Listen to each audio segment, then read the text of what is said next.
காயகல்ப video பார்க்கும் அனைவருக்கும் வணக்கம். நாம் இந்த தோல் சம்பந்தப்பட்ட பிரச்சனையை நாம் சரிவர தெரிஞ்சுக்கிறது இல்லை.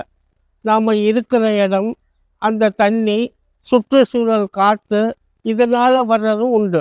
அதே நேரத்தில் வெயில் காலத்தில் இந்த பிரச்சனை வரும். சொரியாசிஸ், அதாவது கிரந்தி நோய் 18 வகை. இந்த 18 வகையில் சொறி, சிரங்கு, செதில் கிராந்தி, செங்கிராந்தி, கருங்கிராந்தி, இப்படி பல வகையாக இருக்குது. 18 வகை. இந்த 18 வகையில் பனி சீசன் இப்போ நடக்குது. இந்த பனி சீசனில் ஒரு சிலருக்கு தாங்க முடியாத ஒரு அரிப்பு, எது சாப்பிட்டாலும் ஒத்துக்காது.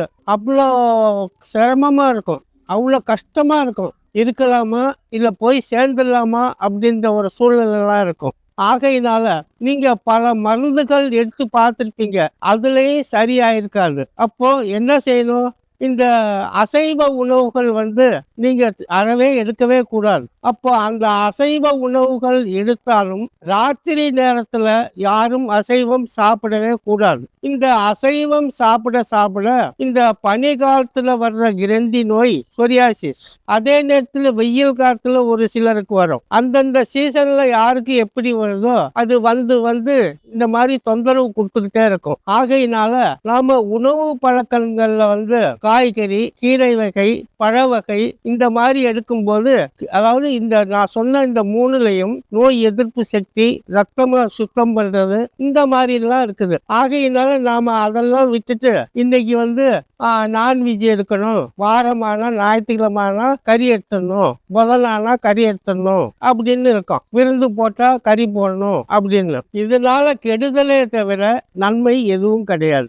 உடல் சூட்டினால பல நோய்கள் இருக்கு, 1008 நோய்கள் இருக்குது. அப்போ இந்த உடல் சூட்டினால ஒவ்வொருத்தருக்கும் ஒவ்வொரு நோய் சேரும். பனி சீசன்ல, வெயில் சீசன்ல. இதுக்கெல்லாம் ஒரே தீர்வு. உங்களுக்கு இந்த பிரச்சனை தீரணும் அப்படின்னு சொன்னா என்னுடைய வைத்தியசாலைக்கு கீழே உள்ள நம்பர்ல கால் பண்ணிட்டு வாங்க.